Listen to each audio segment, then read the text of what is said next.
Welcome back, folks. Thanks so much for joining us for our guest artist series. We are on episode 11, and today we have a very special guest, Danielle Saeva, who is an adult painting instructor at Locust Street Art School. Danielle, thank you so much for joining us this morning. Yeah, I'm glad to be here. Danielle has an incredibly unique perspective that we're really excited to share in our series. She's going to be talking about art history in relation to Shakespeare and Shakespeare's influence on art of his time. Let's just get started with a general question. Can you just tell us about art during Shakespeare's time? You know, what period we were in, any well-known artists?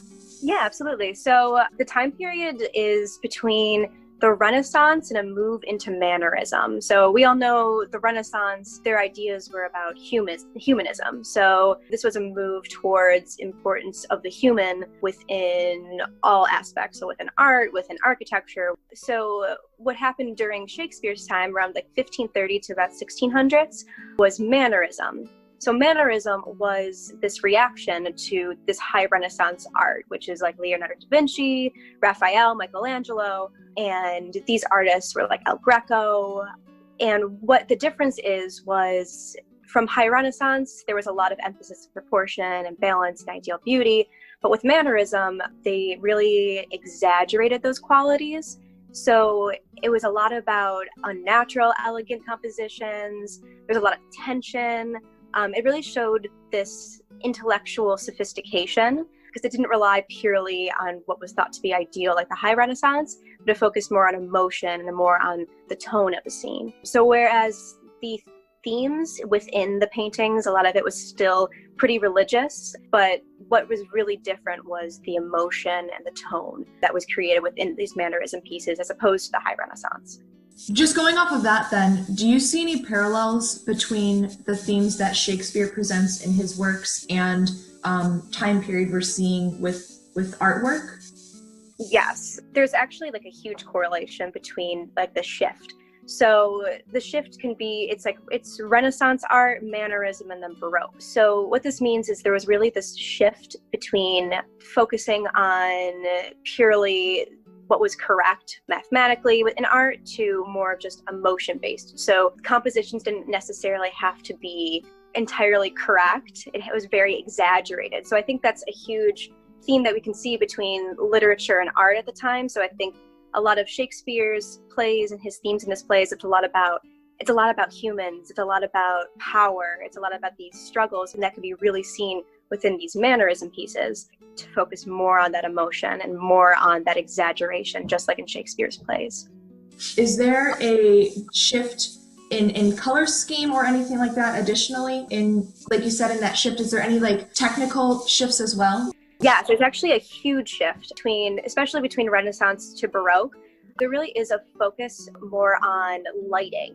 So with Renaissance, I like to describe it as kind of like fluffy. It's really bright, whereas as the shift progresses between mannerism and Baroque, we see this huge shift in this darkness.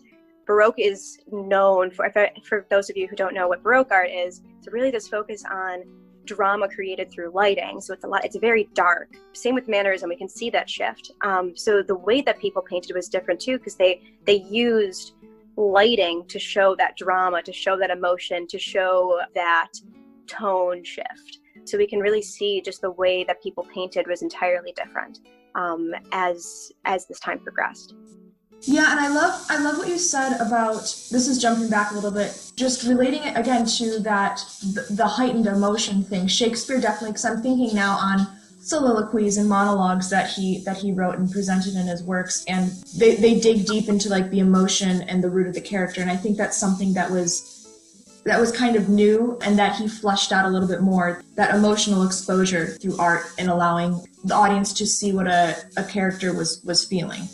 Do you know of any particular pieces of art that were actually influenced by Shakespearean pieces? Yes. So the most popular that I think, this is a piece that I have known for a long time. It's called Ophelia by Sir John Everett Millais. So as we know from Hamlet, Ophelia drowns herself. And so that's what the piece is depicting, is a woman laying in this water, and she's surrounded by flowers. And it's interesting to see too, because in this particular painting, it was made in the 1800s, so pretty well after Shakespeare's time, but they really use their own symbols. So within the painting, there's all these flowers, and they all have symbolic significance. So the poppies symbolize death, the violets symbolize chastity or youthful death or faithfulness. So that's one of my favorite pieces that has come out of Shakespeare, because it shows those little pieces of literature that are kind of put into symbols and visualized. There's a lot of paintings that came out of Shakespeare. There's a painting, it's literally called Scene from a Midsummer Night's Dream by Edwin Landseer. He was a animal painter. That's what he was known for. So it was his only painting that he made that had fairies in it, and it wasn't purely just animals. It wasn't purely just like real life, but we can see with like the donkey head, that's what he usually painted, you know? So it's interesting to see like those influences straight from Shakespeare that were put into paintings, even from people who weren't really known for painting those particular scenes.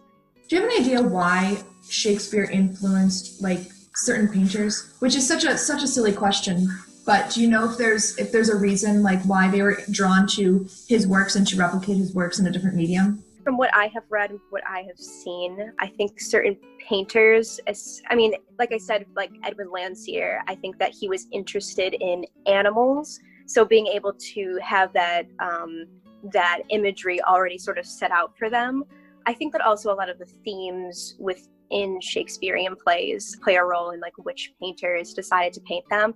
Like we see in Ophelia, it holds its own weight as a painting, even if you don't know the Shakespearean context. But I think that the stories and the themes within his plays, I think they really make for such well-composed scenes, especially with this move towards more dramatic paintings and more drama-based paintings. It sort of just gives them a theme to paint about.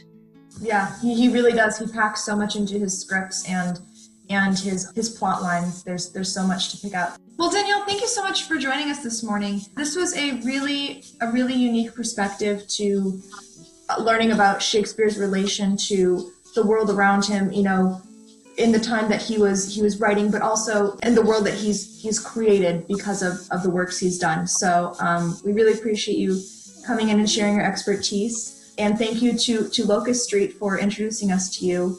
It's been great. Thank you so much. Yeah, it's great talking to you. Thank you so much. Thanks again, folks, for joining us. Make sure to like and tag your friends and give us a follow. See you soon.